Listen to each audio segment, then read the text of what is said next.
Baghdad, Iraq, site of so many conflicts in recent years. Dictators, foreign invasion, civil war. The scars of history run deep on this landscape. With a population of some 8 million people, it's the fourth largest in the Middle East. Yet, this isn't the first great city to dominate the southern Mesopotamian plains. Not by a long shot.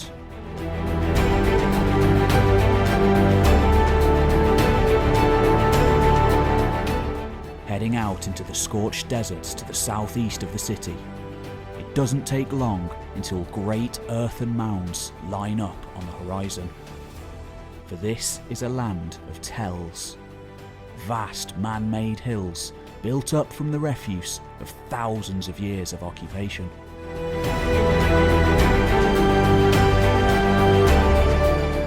Still standing guard over the country they once ruled. Now desolate, remote. Halfway between Baghdad and the Persian Gulf, just to the southwest of the town of Nasiriyah, stands one of the greatest of all those mounds.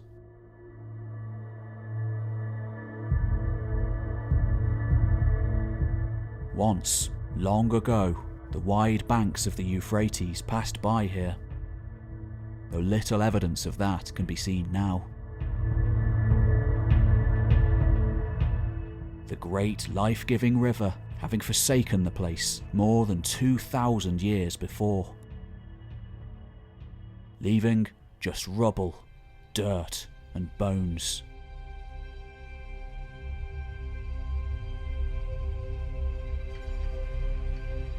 And that's how it remained for more than 2,000 years.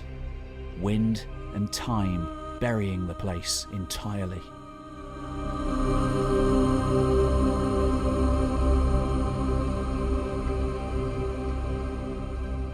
By the mid-19th century, however, strange artefacts began to show up in nearby markets.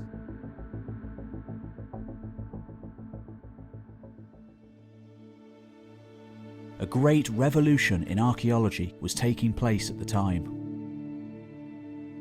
And due to the painstaking efforts of an entirely new branch of scholarship, Assyriology, the ancient script on many of the items, cuneiform, was deciphered,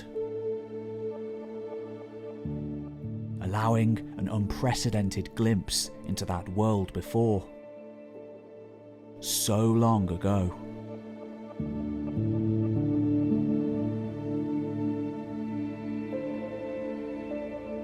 And what the scholars read of that great mound by Nasiriyah completely boggled the mind. Its name was Ur, and it had been mentioned in the Bible as the very place where Abraham, progenitor of 3 of the great world religions, had been born. Before heading forth with his wife and children to wander the world after the city's demise.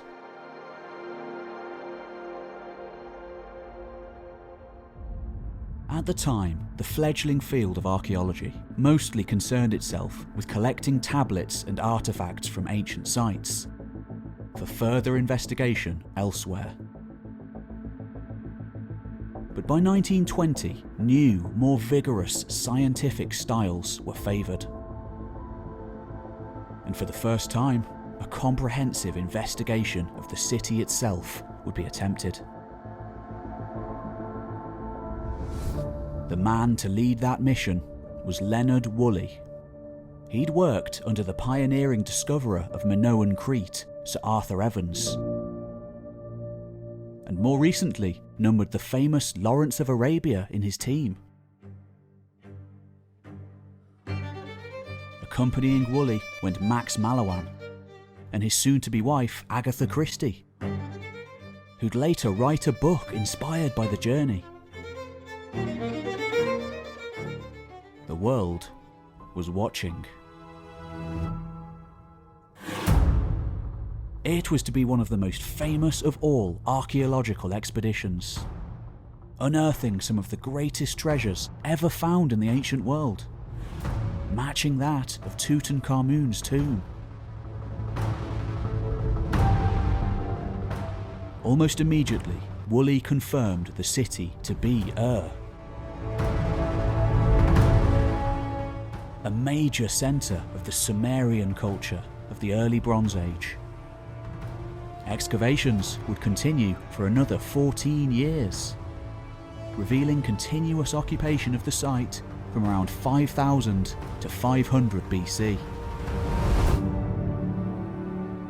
At its height, the city had been home to approximately 65,000 people, one of the greatest the world had ever seen.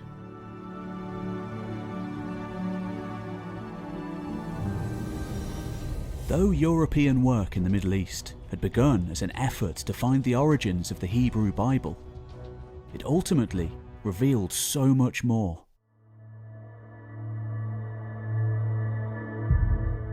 Revolutionizing our understanding of the Sumerian world. Immensely elaborate graves of citizens, kings, and queens.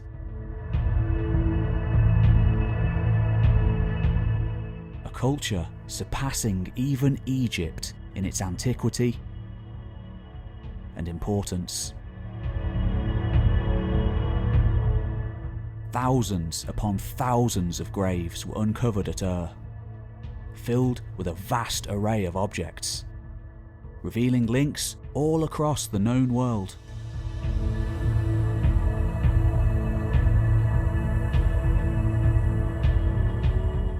One vast royal cemetery in particular, dated to around the middle of the 3rd millennium BC, was the most spectacular ever found.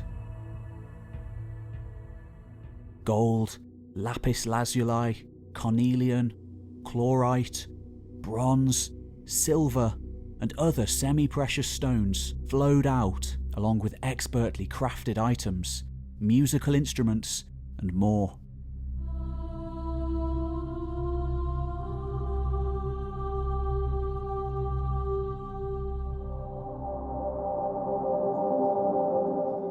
A world so much older than the Bible was unlocked. The apogee of the Sumerians. Woolley and those who followed him were able to construct an incredible account of ancient wealth and privilege. Like Queen Puabi, whose grave goods can still be seen today. And Ur wasn't alone. Just one of a glittering collection of metropolises. In the span of barely a millennium, the Sumerians had established mankind's first real urban centres. With towering walls and religious sanctuaries known as ziggurats, the skyscrapers of their day. Building arguably the world's most advanced civilization. In a landscape entirely devoid of natural resources, the Sumerians radically improved farming and irrigation techniques, resulting in larger surpluses of grain and an increase in the overall food supply. Ultimately allowing many within their society to put down their ploughs and pursue other endeavours, such as advanced mathematical and scientific knowledge. Perhaps the most famous of all Sumerian inventions, though, was the development of a complex system of writing.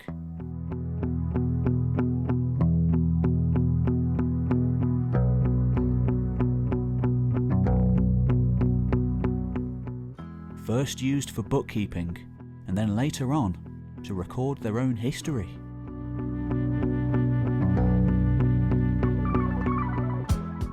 of these innovations helped to lay the foundation for some of the most powerful and wealthy city-states the world had ever seen, whose rulers presided over small but significant kingdoms.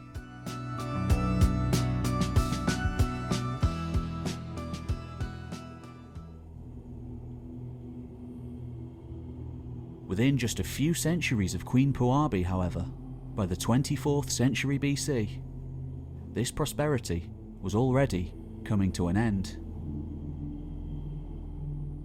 From its very beginnings, civilization has been incredibly elitist. Far from everyone benefiting from the splendor of the first cities. In fact, most people didn't at all. And by around 2400 BC, the world of ancient Sumer came to a breaking point. Texts uncovered from Sumerian city-states such as Lagash indicate that there was a massive chasm between the wealthy, often hailing from the hereditary priestly class, and the impoverished common people. Most of the latter being so mired in debt that they had to sell their own children into slavery in an effort to pay it off.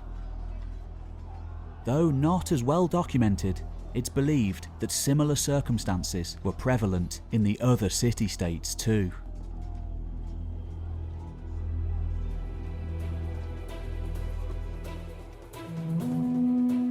Sometime between the years 2350 and 2340 BC, though scholars debate the exact date, a new type of ruler became king of the city-state of Umma.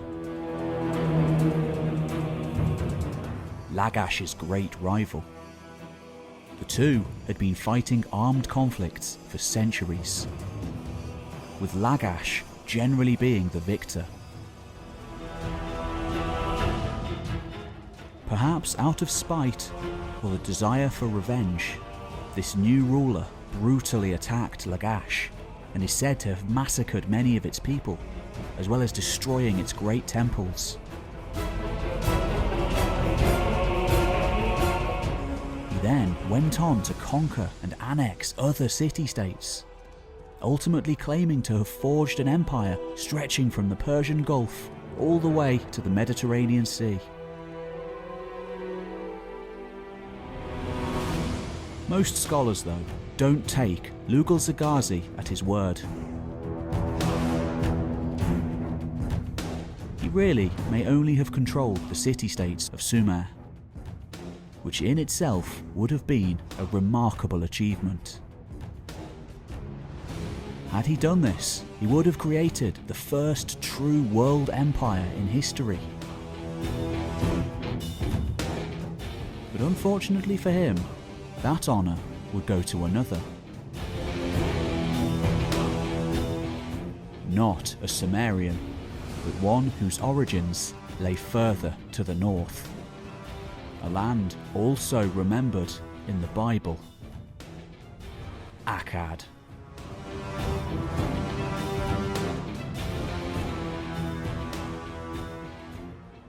Though his birth name is not known, he would later call himself Sharu Kin, meaning legitimate king. We know him by a different name. Sargon, the first great king of the Akkadian Empire.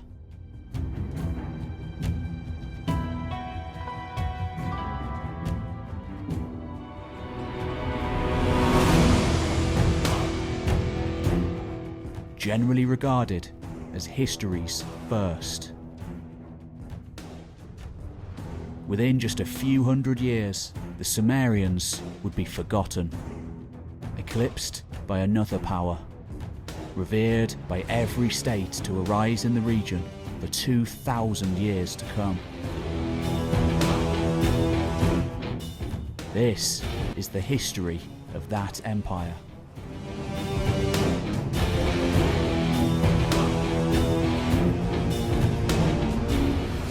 But first, a quick word from our sponsor.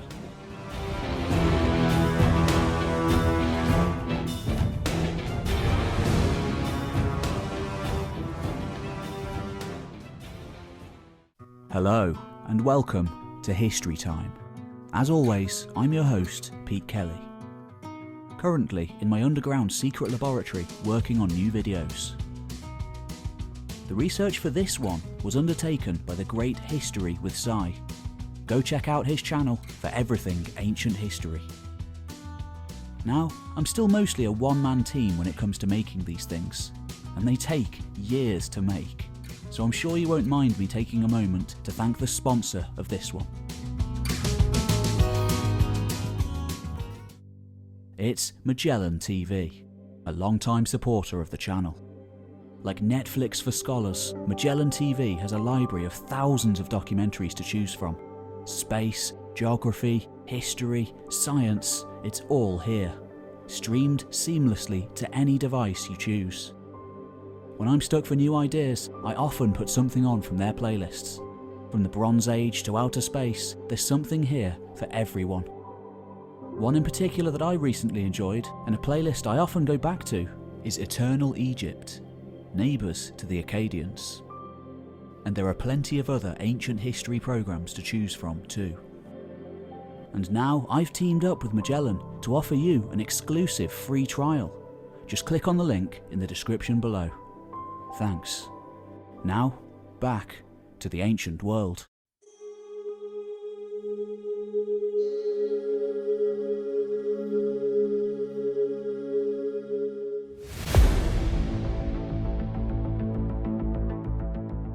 Every so often in history, an extremely capable and charismatic leader arises. And for better or worse, disrupts the world in which they live entirely, altering it forevermore.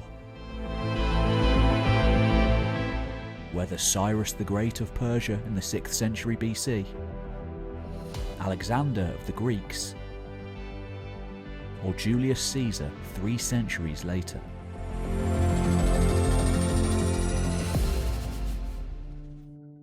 The long span of antiquity has had its fair share of such figures.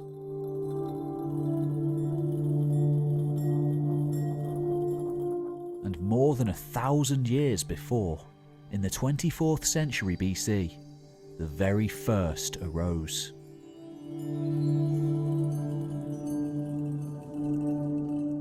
Sargon of Akkad would go on to become the most powerful ruler that had ever lived up until that time. In fact, nearly all of the future kings of ancient Mesopotamia, and even beyond, would try to imitate his style of rule, adopt his empire's efficient administrative system, and claim to be his worthy successor.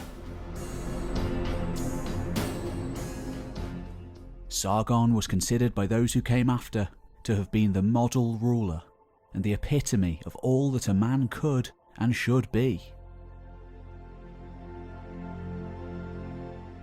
Like Charlemagne and King Arthur in centuries to come, he was the archetypal king who lived long and well.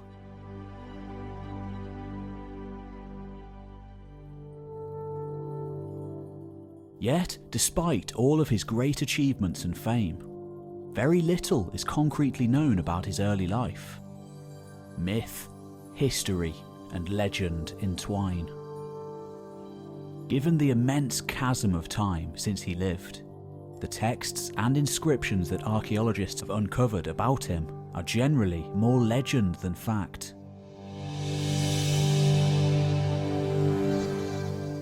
The vast majority being Babylonian copies of originals, thought to have existed closer to Sargon's own day. Sometimes called the First Histories, compiled during the age of Hammurabi, writer of the first law code during the Old Babylonian period. These clay tablets are copies of original royal inscriptions, supposedly found on monuments from 500 years before. though a tiny handful of original monuments survive too.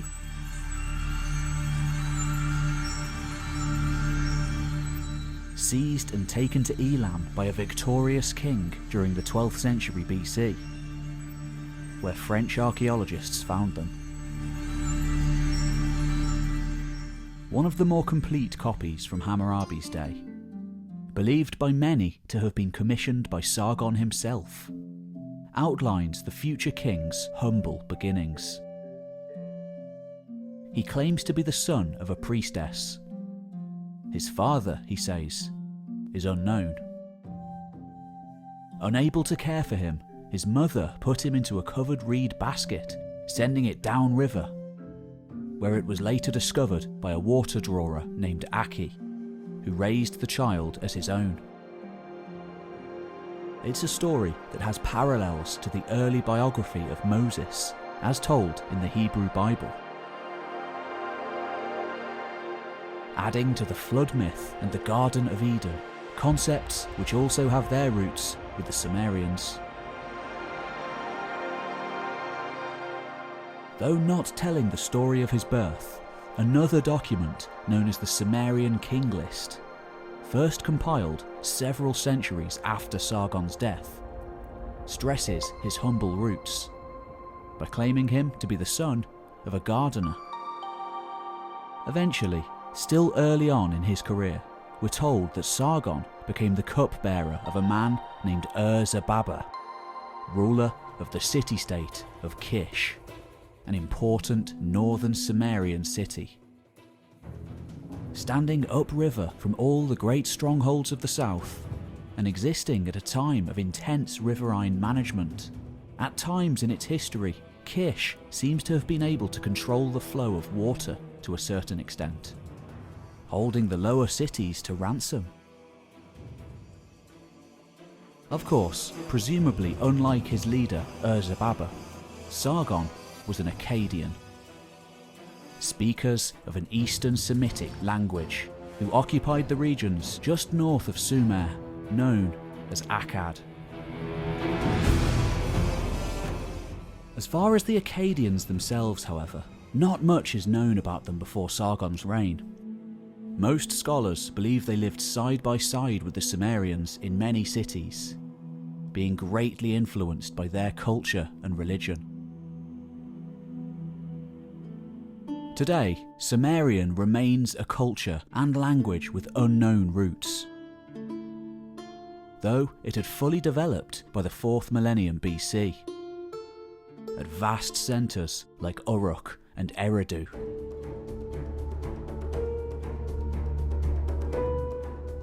The very place, according to Sumerian mythology, where man was first chiselled out of the mud by the gods. The origins of the Akkadians, though, are to be found with the so-called second phase of urbanisation occurring in the mid-3rd millennium BC in Syria and northern Mesopotamia, at massive cities like Ebla. And sometimes nomadic cultures like the Canaanites and the Amorites, living on the outer limits of the Sumerian world.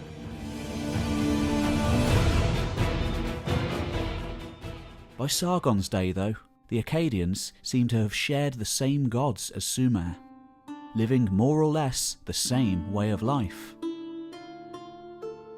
Yet, given his linguistic roots, Sargon, or at least his ancestors, were outsiders.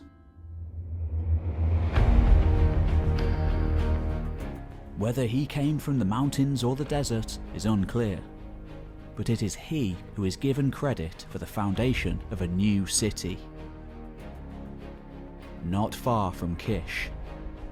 He called it Agade.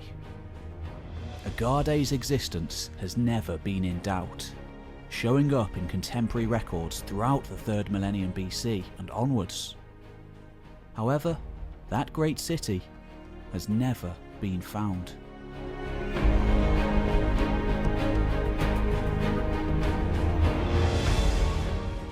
We know roughly where it was, near Susa, at the southern edge of Sumer in the Mesopotamian lowland, a region with a lack of agricultural potential. But excellent access to the disparate peoples all around. Regions and cultures Sargon and his descendants would integrate into their own, expanding the horizons of Mesopotamia significantly. Without any archaeology to go on though, Sargon's city remains obscure. It may be that he really did create the city himself. He allegedly ruled for a ridiculously long time after all. Though some scholars now suggest his cult of personality to have become so strong that it could have caught some of the deeds of his successors in its orbit. As we know, it did those of his predecessors. For though Sargon's is often seen as a new dynasty, a break with the old, really he may have inherited concepts that came before, a continuation of the development of kingship. For this was the age of the Lugals, local headmen and warlords ruling through personal charisma and power rather than divine rule.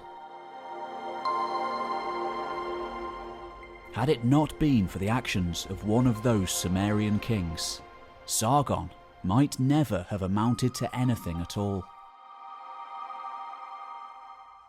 For just as he began his career at Kish, the king of Umma, Lugal-Zaghazi, moved his capital to the great city of Uruk, taking along the way, ultimately expanding his rule over the whole of southern Mesopotamia. Sargon is often credited with many firsts in history. The first standing army, the first land empire. But really, Lugal-Zaghazi may have been first. According to archaeological evidence and the archives of the various city-states, it was he who first ruled from the lower sea to the upper, holding sway over 50 governors and bringing an end to independent Samaria. And one of those cities he annexed was Kish. Given this burgeoning growth of militaristic Sumerian kingship by his day, it's no surprise really that Sargon had a go. He just had to cut off the head of the snake to make his play for power. A snake with many enemies. Though the details are murky, we're told that soon after Lugal-Zaghazi seized Kish, Sargon, with a band of faithful followers, directly marched on Uruk.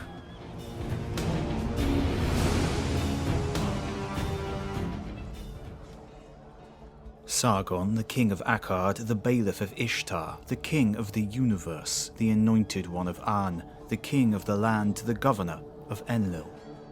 He vanquished Uruk in battle and smote 50 governors and the city by the mace of the god Ilaba.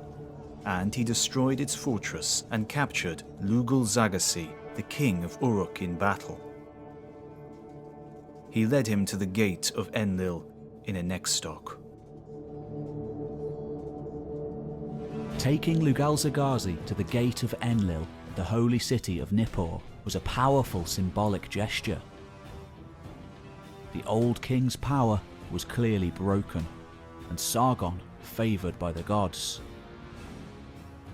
The old king's ultimate fate? We're not told.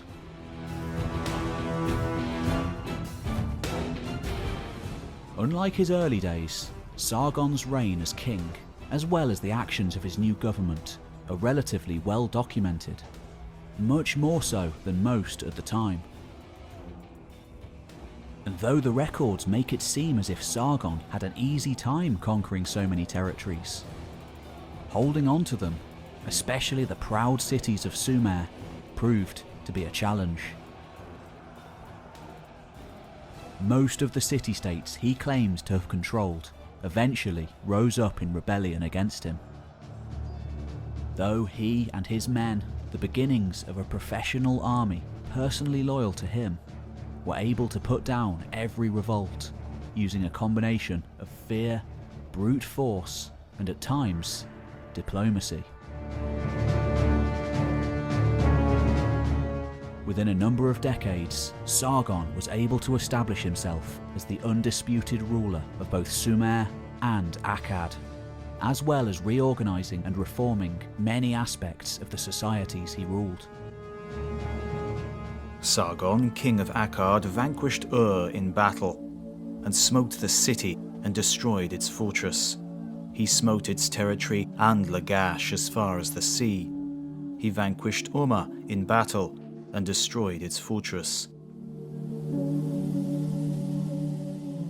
By around 2334 BC, with the completion of Sargon's conquest, the era that scholars call the early dynastic period of Sumer comes to an end, and the Akkadian period begins. So famed was Sargon that in the 2 millennia to come, Babylonian kings used the title King of Akkad all the way down to the Persian period, the Akkadian king becoming the very embodiment of empire and kingship, what it meant to be a ruler. Lugal-Zagazi was forgotten.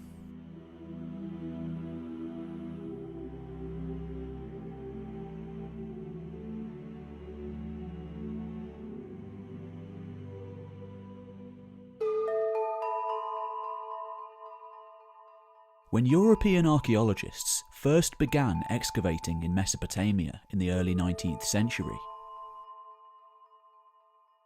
seeking to understand the origins of their own civilization, next to nothing was known of the ancient history of that land, besides the biblical stories, its mud brick cities having died millennia before.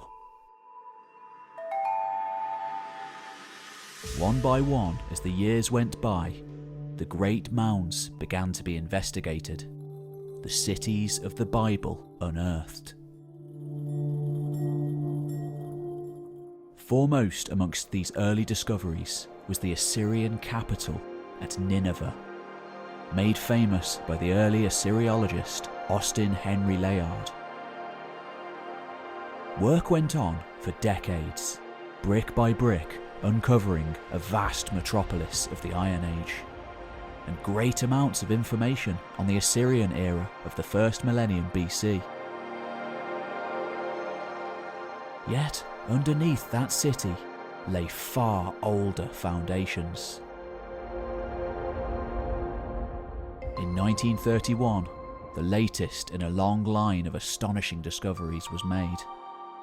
For 1500 years before the Assyrians, the place had originally been built by Akkadian workmen.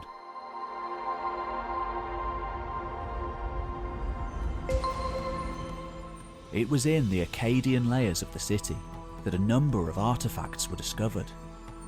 Chief amongst them, a great bronze head, thought to be part of an impressive statue of an Akkadian king.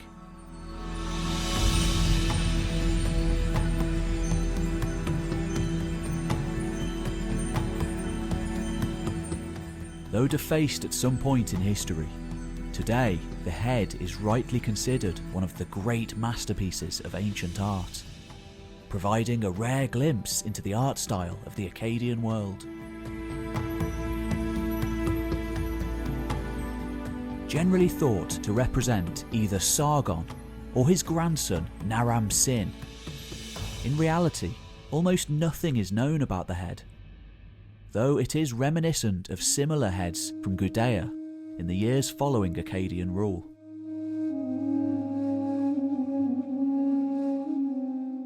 This was an age when realistic representations of humans are almost entirely unknown, making the head entirely unprecedented.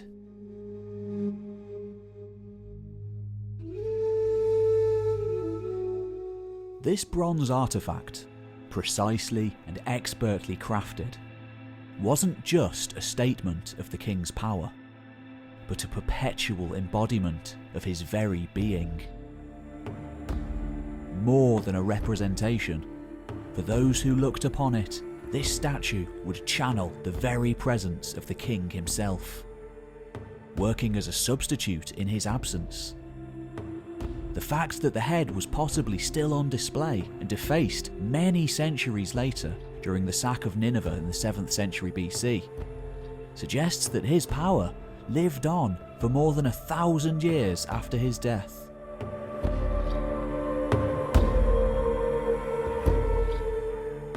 Notably, the figure is very different from the usual depictions of Sumerian rulers. Generally bald with smiling, benevolent features. This statue has elaborate hair. Whether it was a wig or a new Akkadian hairstyle is unclear, but it wasn't just fashion that changed under Sargon. What he attempted in Sumer was revolutionary. For over a millennium, the ruling establishment had long consisted of priesthood and nobility, working hand in hand to control nearly every aspect of Sumerian society, especially in the cities. Often with single hereditary families controlling all aspects of temple life in their respective strongholds.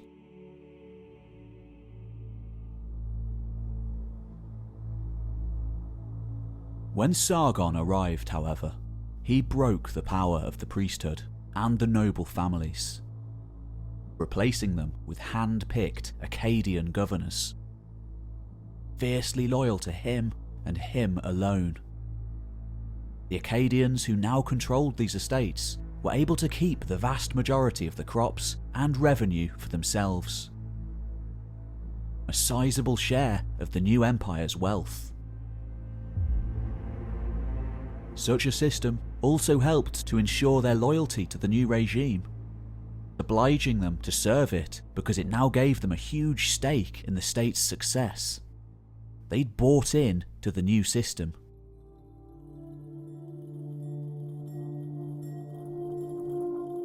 This transfer of such productive lands also greatly diminished, if not outright destroyed, the power and influence of the former religious and ruling establishment, because up until then, such property had been their main source of income. While in most cases the Akkadian government compensated the previous owners, the estates were still forcibly taken. If there was resistance to the offer, then it's safe to say there would have been serious consequences for those refusing to make the sale. In addition to the temple estates, those loyal to Sargon were also put directly in charge of managing the main temples and religious endowments that were found in most large cities. In one instance, Sargon put his daughter, who later went by the name Enheduanna, in charge of the great temple complex of the moon god Nana in the city of Ur, thus allowing her to directly oversee that institution's wealthy endowment and associating the new kingship with divine support. After consolidating his hold on Sumer, Sargon looked beyond his borders.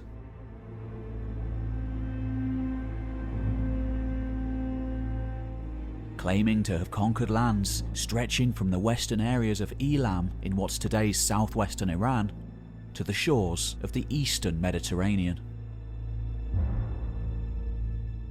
bringing immensely wealthy trade routes under his direct control, and providing access to others yet further away.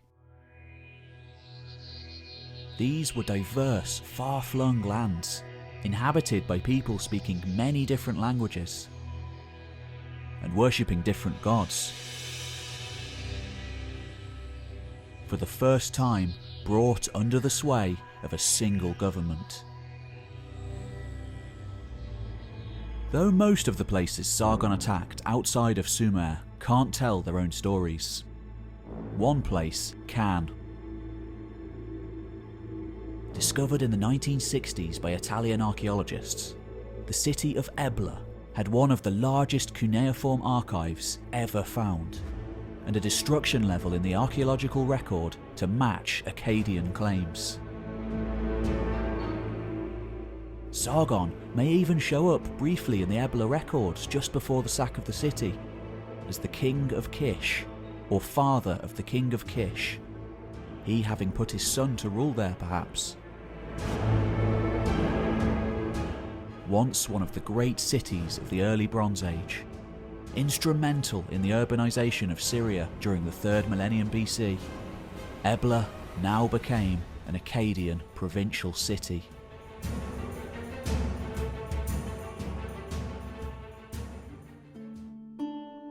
With its millennia-old cities, religious institutions, and complex irrigation networks, Samaria had arguably been the centre of civilization for centuries. And now Sargon shifted this centre northwards to Akkad by establishing his new capital on the Euphrates. It was here that he built elaborate palaces for himself and his family, as well as temples dedicated to his patron deities, most notably the goddess Ishtar. And with this new loyal city as his base of operations, Sargon began the great undertaking of governing his new empire. One of the ways he did this, a mainstay for all empires to follow through the long span of history, was through ingenious political propaganda. Boasting for the first time in history of the exact numbers his forces had killed on campaign, swearing to the accuracy of what he reported, an unheard of tactic for the time, part of a new cult of personality developed to keep his people in submission by ruling through fear and awe.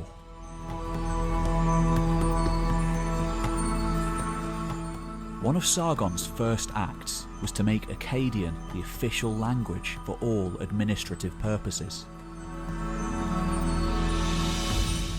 Part of the reason for this may have been to find a common language that could unify the disparate parts of the empire, where in addition to Akkadian and Sumerian, Elamite, Hurrian, and a number of Western Semitic languages and dialects were also spoken. Sumerian was not abandoned though, with scribes still studying it and using it widely in scribal schools. But as time went on and the government promoted greater use of Akkadian, as well as resettling large numbers of Akkadian-speaking people in Sumer, it was gradually replaced as the common tongue, surviving for thousands of years more when Sumerian died out.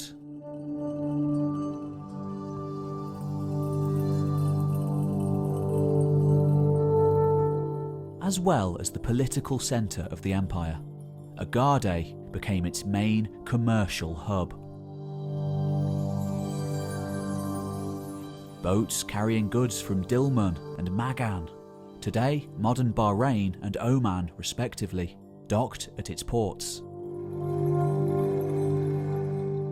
Caravans stocking a variety of tradable goods flowed in from Anatolia, Elam, Arabia, and the Levant, traders setting up shop for the future.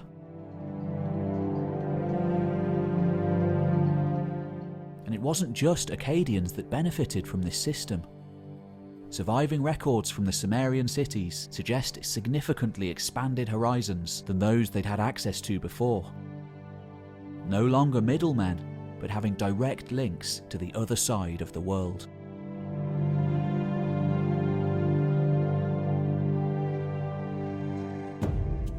By around 2500 BC, this burgeoning global trade system was already booming. Largely frequented by independent traders, who'd rarely, if ever, make the entire journey from east to west themselves, rather passing on goods from one region to the next. It seems that, like the Romans did much later, the Akkadians got the whole trade system, or much of it, under their direct control, succeeding where all Mesopotamians after them failed in directly controlling Elam too. And Akkadian traders went much further. At the mysterious ruins of Konar Sandal in eastern Iran, once a city of 20 or 30,000 people, part of the still largely unknown Jiroft culture recently uncovered there, a clay seal from Akkad has been discovered, complete with cuneiform and two facing figures typical of Sargon and his successors. It seems Akkadian travellers came here to barter with the trader lords of Jiroft, standing side by side with their contemporaries from the Indus Valley civilization, in bartering for the chlorite vessels expertly crafted by the region's workmen.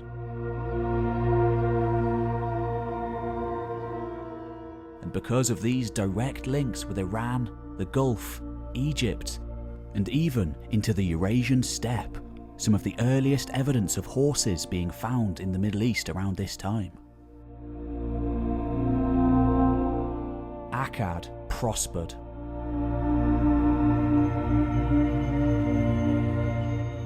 Cedarwood flowing down from Lebanon, diorite from Dilmun, grain from Sumer, tin from the mountains of Elam, lapis lazuli, chlorite and tin from far-off Afghanistan and the Indus Valley civilization.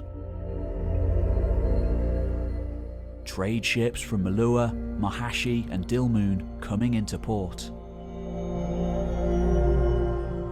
Due to Sargon's conquests, the world was growing larger. Alongside trade though, Agade became fabulously wealthy from the taxes that were collected from the empire's various provinces. It must have been a truly spectacular place in its day. And surely, one day, it will be found.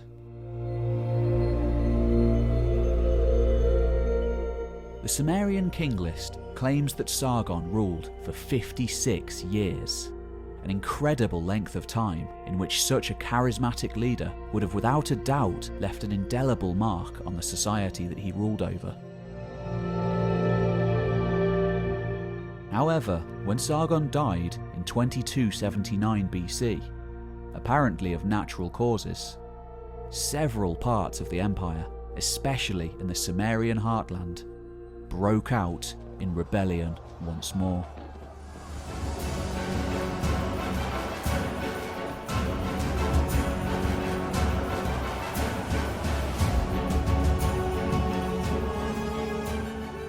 Of all the artifacts of the Bronze Age world, the monuments, the statues, the inscriptions that come down to us today, few would compare to a single piece of metal casting supposedly ordered by the second monarch to rule over the Akkadian Empire.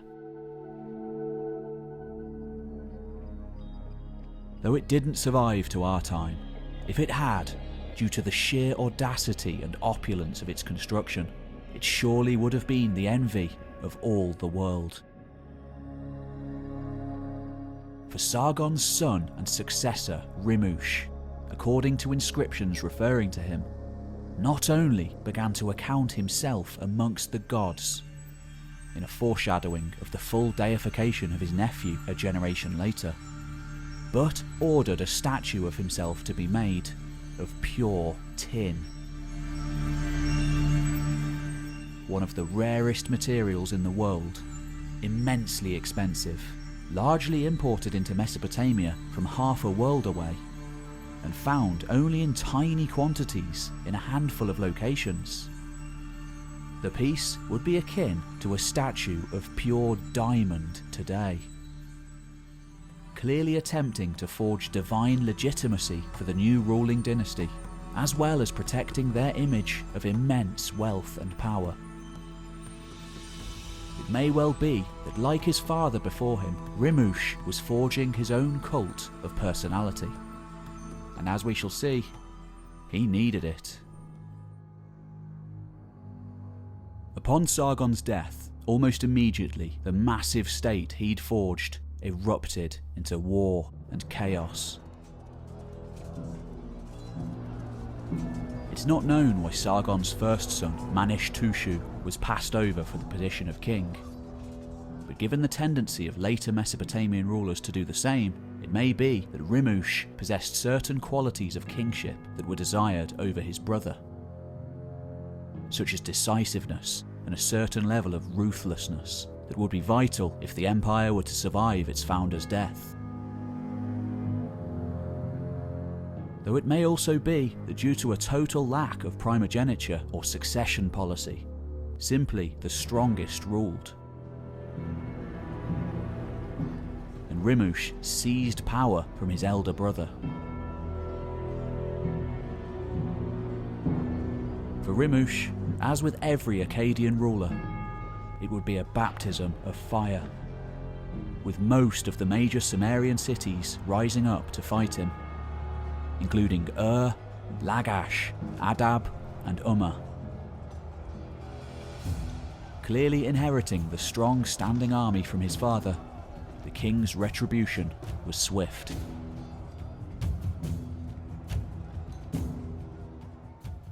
By his own account, Rimush tore down the walls of the rebellious cities, brutally killing several thousand Sumerian troops, while selling thousands of the survivors into slavery.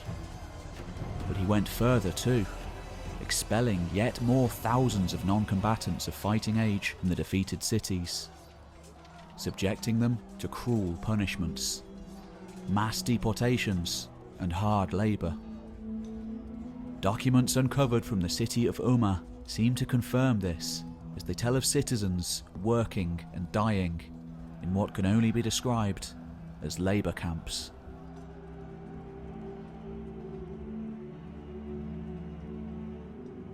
Once the rebellions had been crushed, Rimush stripped many of these cities of whatever remaining lands they had, and like Sargon, distributed them to his supporters. In one of the largest land transactions ever recorded in ancient history, in one fell swoop, the new king seized and reorganised approximately 134,000 hectares of farmland from the cities of Lagash and Umma. Lands they'd bitterly fought over for centuries, before redistributing them to the new Akkadian landholding class that his father Sargon had created just a few decades before.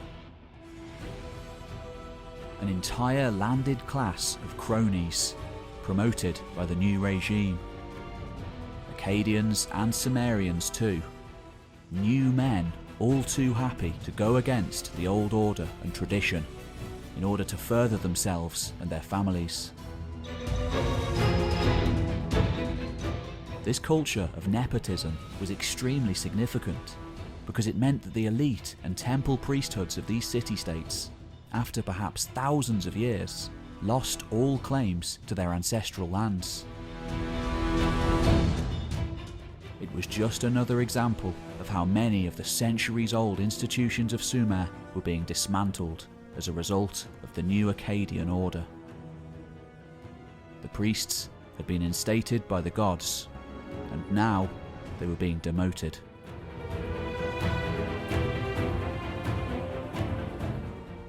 Yet revolts continued to rage throughout Rimush's reign, in many parts of Akkad as well as the south. One of these was in the city of Kazulu on the Euphrates River, which had years before also revolted against Sargon, only to have many of its citizens butchered. Contemporary chronicles tell that the city fared no better under Rimush, whose men brutally stamped out any resistance. Akkadian texts claim that 12,000 rebel soldiers were killed, with another 5,000 sold into slavery. Cthulhu's walls were demolished.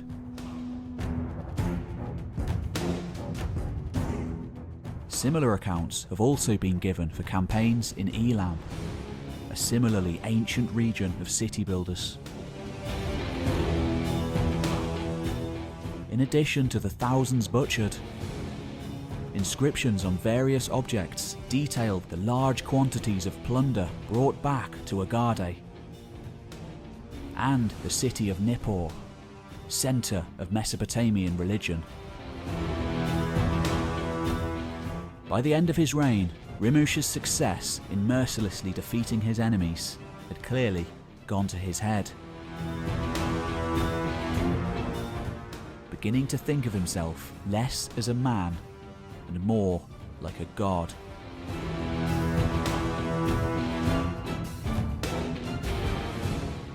Soon enough, though, he would be proved to be mortal after all. Having ruled for only 9 years, Rimush fell to assassins within his own court.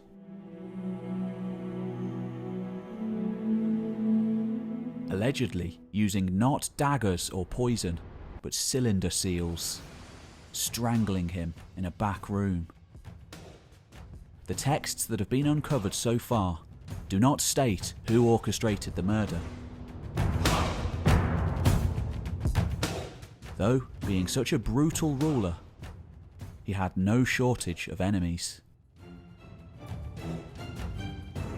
The most likely scenario, though, is that the assassins acted under the orders of the elder brother, Manish-Tushu, who promptly ascended the throne, inheriting the many wars his brother had started.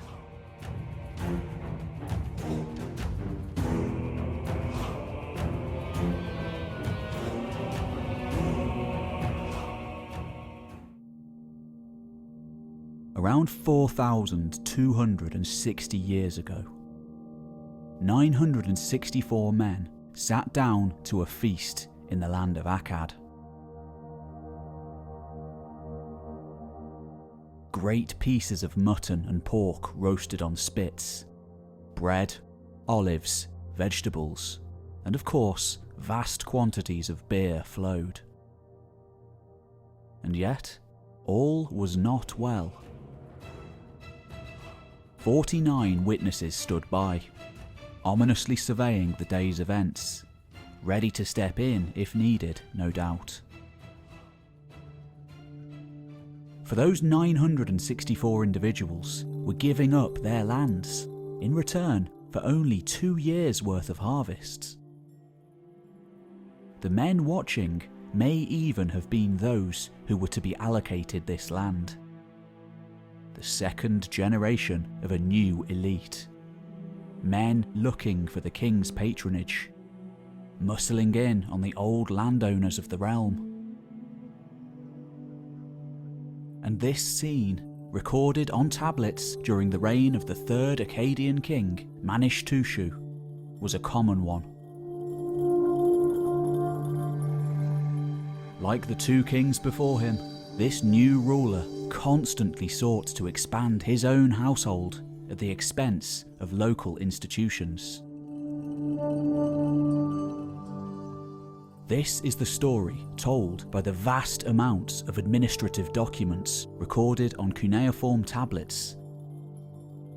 A tale further added to by the archaeological evidence of vast administrative centres at sites like Tel Brak and Tel Leilan, apparently built in part to oversee the immense land reforms taking place.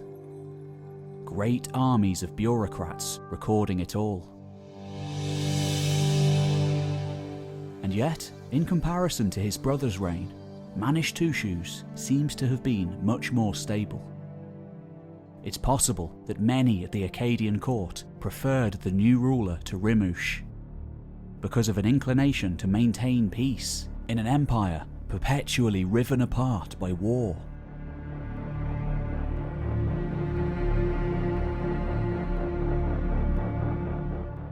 A situation perhaps added to by Manish-Tushu's indignation at being passed over for rule in favour of his younger brother.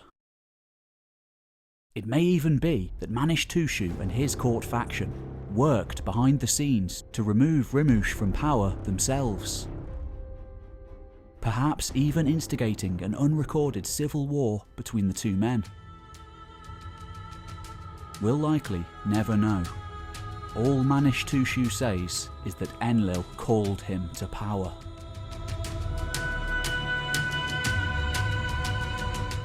Rather than starting new wars by brutally making examples of those who rebelled, Manish-Tushu quietly finished his brother's conflicts, before focusing his efforts on promoting commerce and opening up trade links with places as far away as Egypt.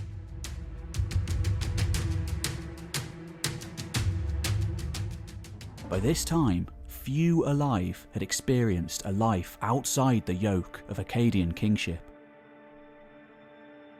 The archaeology suggests that the empire really did now stretch from sea to sea, an immense land empire, stretching from the borders of Anatolia to the deserts of Iran. A remarkable achievement.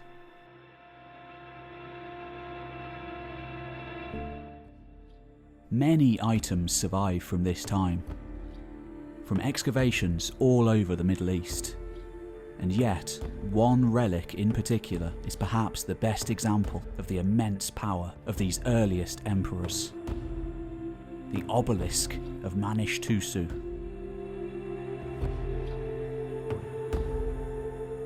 At 1.4 meters tall, this inscribed black diorite stone is a legal record telling of the distribution of 4 pieces of land. Large estates given to the king's officers in the region of Kish. We're told in Akkadian that the stone itself was taken from Magan, across the Persian Gulf, in what is now Oman.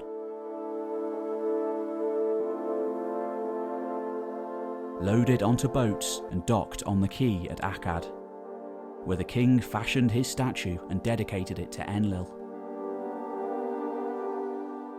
This is a material previously unknown in Mesopotamia. And then, just like his brother before him, in 2255 BC, the king was murdered. Conveniently, his son, already out on military campaign, waited patiently in the wings. He would be one of the greatest Akkadian rulers of them all, overseeing a new, unparalleled age of sophistication in art, society, and commerce. This is the age of Naram Sin.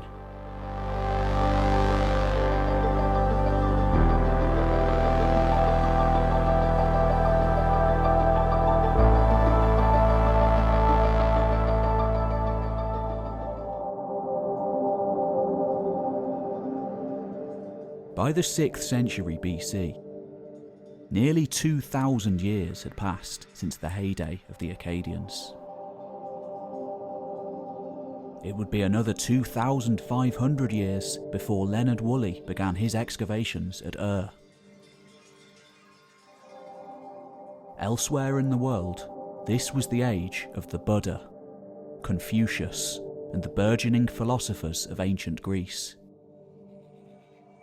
Paradigm-shifting new styles of thought during this so-called axial age.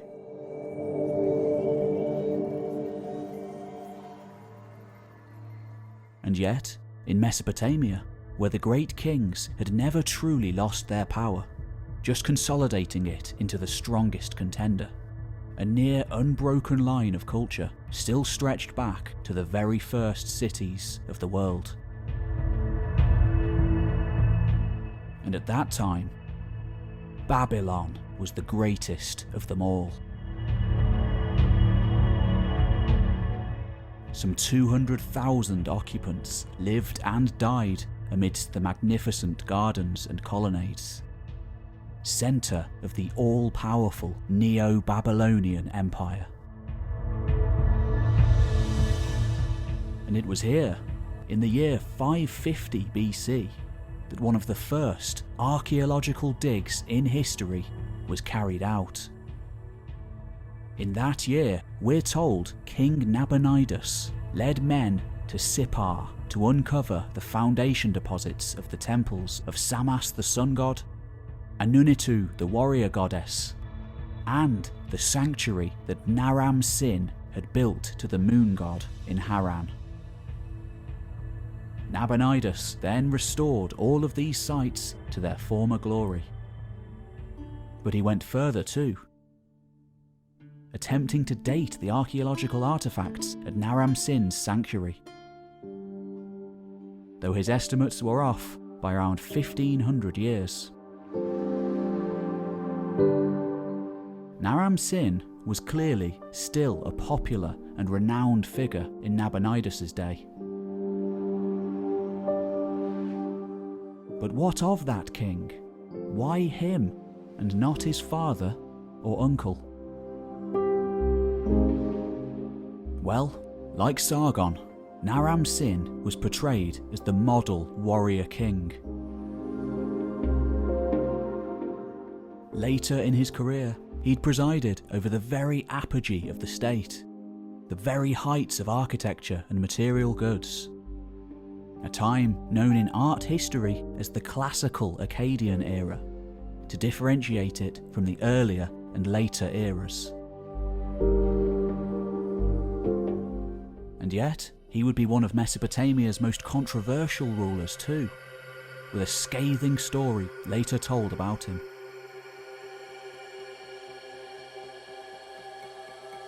And of course, his reign began very badly, with the greatest revolt yet breaking out against the new order.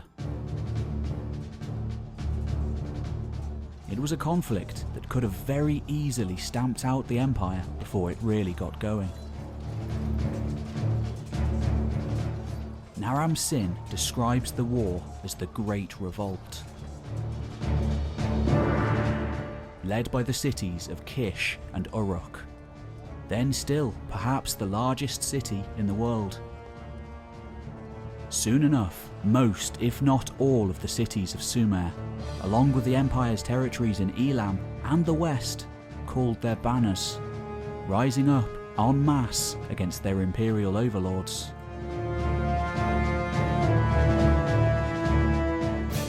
According to Naram Sin's inscriptions, it took at least 9 battles, but ultimately all of the rebel cities were defeated and order brought back to the realm.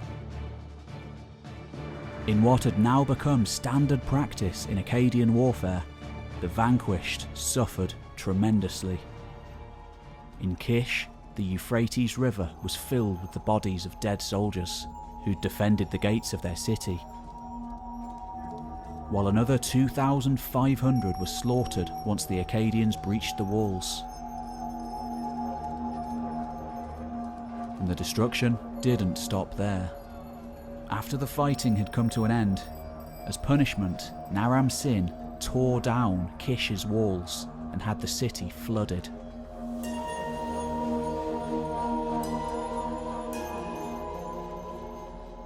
Meanwhile, in the Sumerian heartland, Uruk led a massive rebel coalition, including the cities of Lagash, Umma, Adab, Isin, Shuruppak, and even the religious centre of Nippur. They too, especially Uruk, suffered nearly the same fate as Kish, with thousands killed. Their lofty, already ancient city walls being torn down, and in what seems to have been a hallmark of Akkadian campaigns, their cities flooded.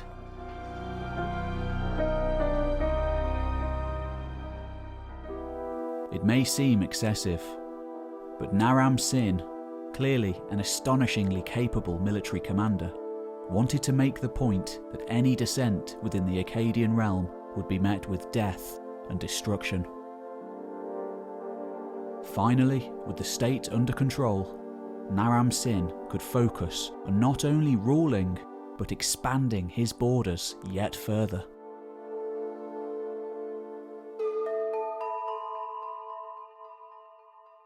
In the 36 years that Naram Sin ruled, he expanded the Akkadian Empire's network territories and tributary states to their greatest extent. Roughly from the kingdom of Marhashi, believed to have been in what's today's central Iran, all the way to the waters of the Mediterranean, and perhaps even the island of Cyprus.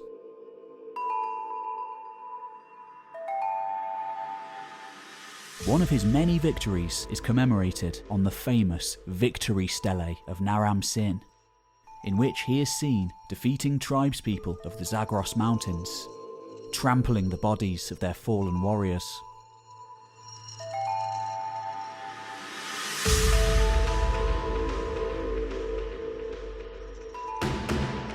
It may have been Naram Sin who finally destroyed early Bronze Age Ebla.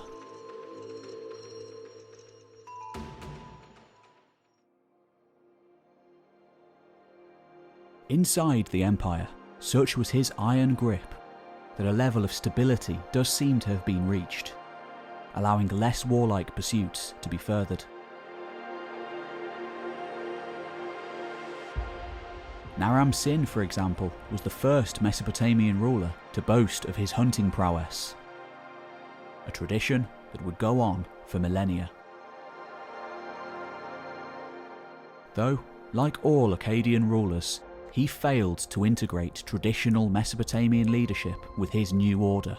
Naram Sin's reign was the most magnificent period in the entire history of the empire, both militarily as well as economically. It's from the records of his foreign campaigns, not to mention the great monuments erected, such as his Victory Stele, that Naram Sin is mostly remembered as a fierce warrior king. However, he was also a great builder. Along with other sanctuaries, such as that at Haran, he completely renovated ancient Mesopotamia's most famous and sacred temple, the Ekor at Nippur, which was dedicated to the god Enlil. The building was to be the crowning achievement of his reign. Once finished, it would have been an immense sight to behold, one of the most ornate ever constructed. Documents uncovered from that city detail much of its construction activities, as well as the sheer quantity of precious metals and the number of workers involved in its renovation. Overseen by the Crown Prince, Shakali-Shari, one text records that in addition to hundreds of workers, there were at least 77 special woodworkers, 86 goldsmiths, 10 sculptors, 54 carpenters, and other groups of specialised labourers brought there from all over the empire.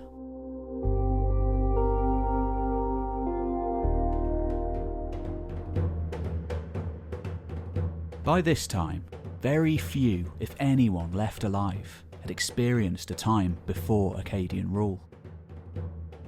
And thus, Naram Sin dominated religion. Perhaps seeing his predecessors' downfall in their only being viewed as mortals. Naram Sin had other ideas, seeking to claim a total monopoly over religion. He had a number of daughters, establishing them as priestesses all over Sumer, thus forging intimate links with the various temples. Naram Sin, though, didn't just worship other gods and goddesses. He believed himself to be a god as well. in one inscription found on a monument in the ruins of a temple, the great king wanted the world to know the following.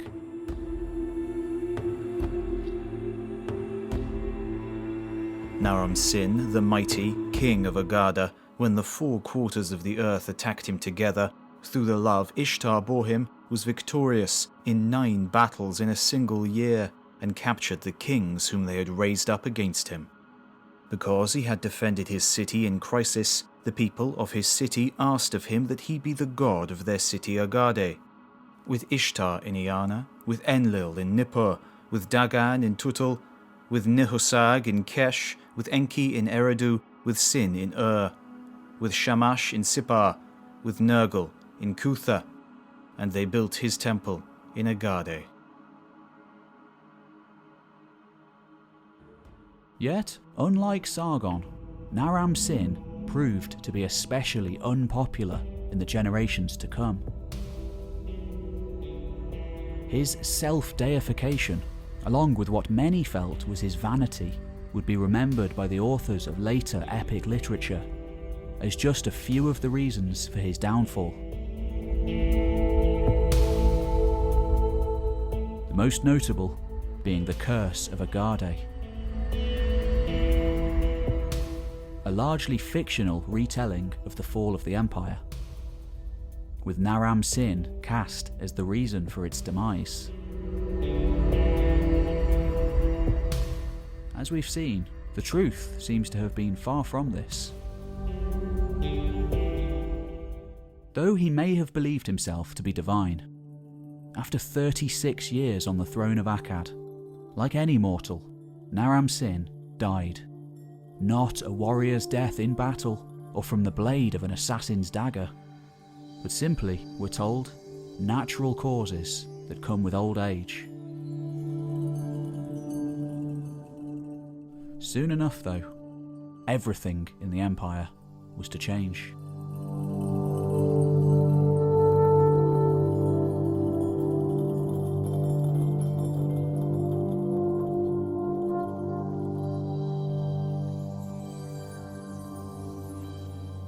In 2217 BC, when the new king Shakali-Shari came to the throne, the Akkadian Empire stood at the very height of its size and prosperity. Just 25 years later, only a rump state around Akkad remained. Hemmed in, beset by hostile enemies on all sides. Unfortunately, unlike his predecessors, there are relatively few inscriptions dating to his reign. So it's hard to get a clear picture of the goings-on in Mesopotamia at this time. We know he fought a bitter struggle against Gutian and Amorite invaders, amassing at the peripheries of the realm. And not long into his reign, the south finally managed to shake off Akkadian rule. Though the exact details are lost. Several revolts are mentioned in the Akkadian sources.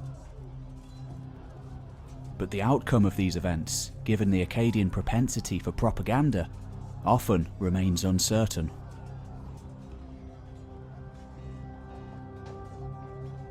There were several short-lived kings ruling in Agade after Shakali-Shari's death,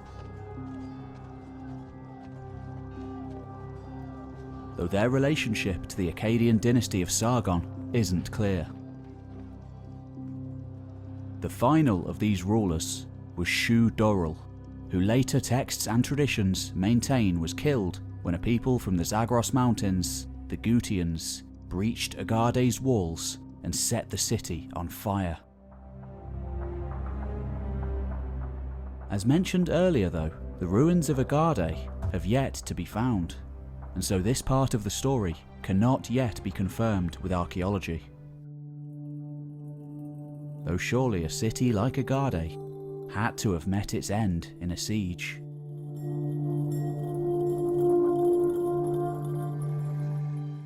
In recent decades, a new culprit for the empire's demise is often named by a majority of scholars.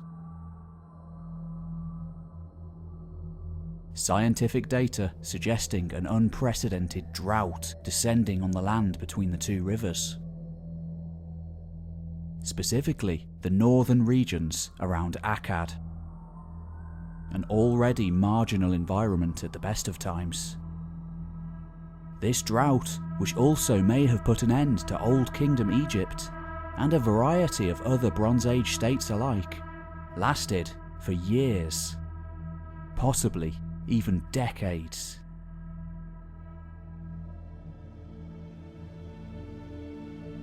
This new lack of rain would have resulted in increased desertification, as well as a reduction in the vital flow of the Euphrates and Tigris rivers, thus reducing the amount of arable land that could have been irrigated and farmed. Soon leading to famine, an overall collapse of the regional economy, and massive unrest amongst the general population. In such conditions, it would have been extremely difficult for any ruler to keep such a large state together, no matter how great. Such conditions would also have given peoples such as the Gutians an opportunity, and perhaps need to raid Akkadian lands, and ultimately make it to the capital of Agade itself, which, as later texts make clear, they destroyed, before ruling themselves as the new lords of Mesopotamia for a century or more.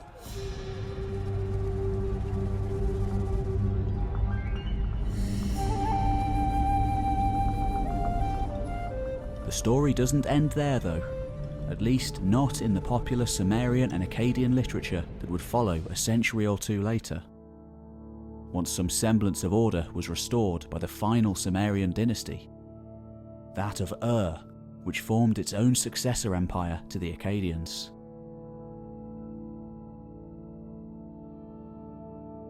There are several legends about Sargon in particular, mostly revolving around his life and conquests, that were compiled into various mini-epics and recited by poets and bards as they travelled from city to city, telling stories of the great figures of the past. Interestingly, there are also several works of literature dealing with the life of Naram-Sin. But unlike those of Sargon, they are more cautionary tales than stories of valour. The most famous of these being the Curse of Agade, a work of fiction loosely based around historical events.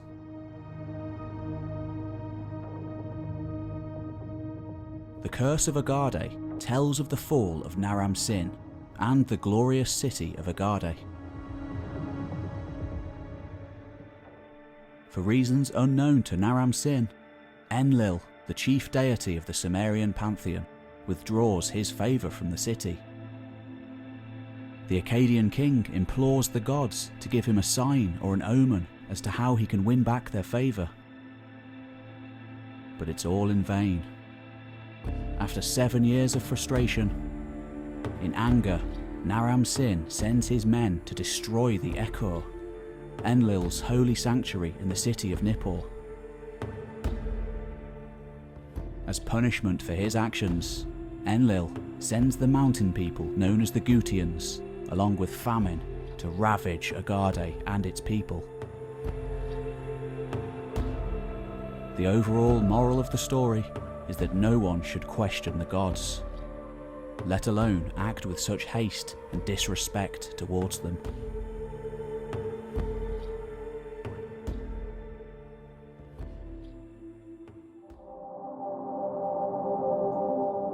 Archaeological findings, along with several texts from Naram-Sin's reign, tend to stand at odds with much of what's been described in the Curse of Agade.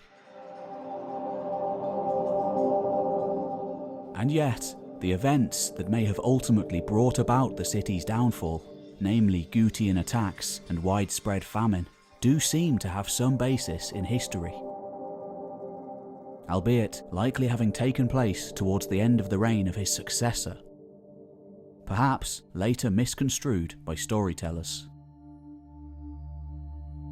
In reality, Naram Sin himself was a very pious individual who, as mentioned before, ordered the renovation of the Echo and made it grander than ever before.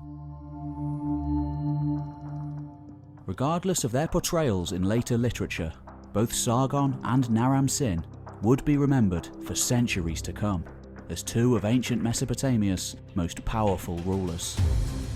Their stories and achievements would inspire many of the kings who would come after them to establish great empires of their own.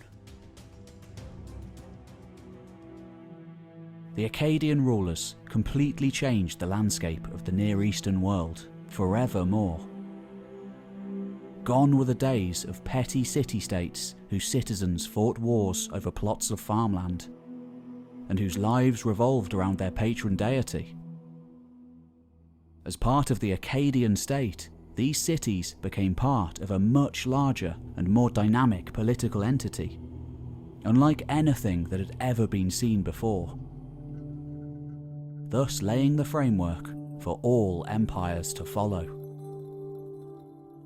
Sargon and his descendants opened up a whole new world for the people of the ancient Near East that was not sustained by might alone, but through fostering trade and the exchange of ideas with most of the known civilizations at the time.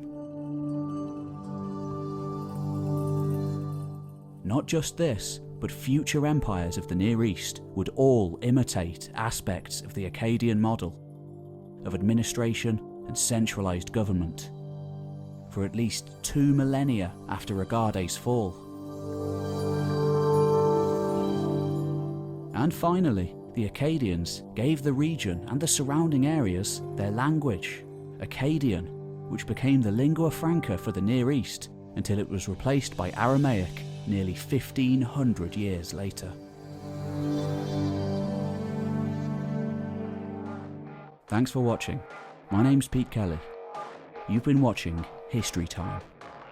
Don't forget to like and subscribe to check out all the content I've already made on ancient history, and for much more in the future. And check out my other self-titled history channel too, for many more videos on history and archaeology. Thanks for watching, and I'll see you next time.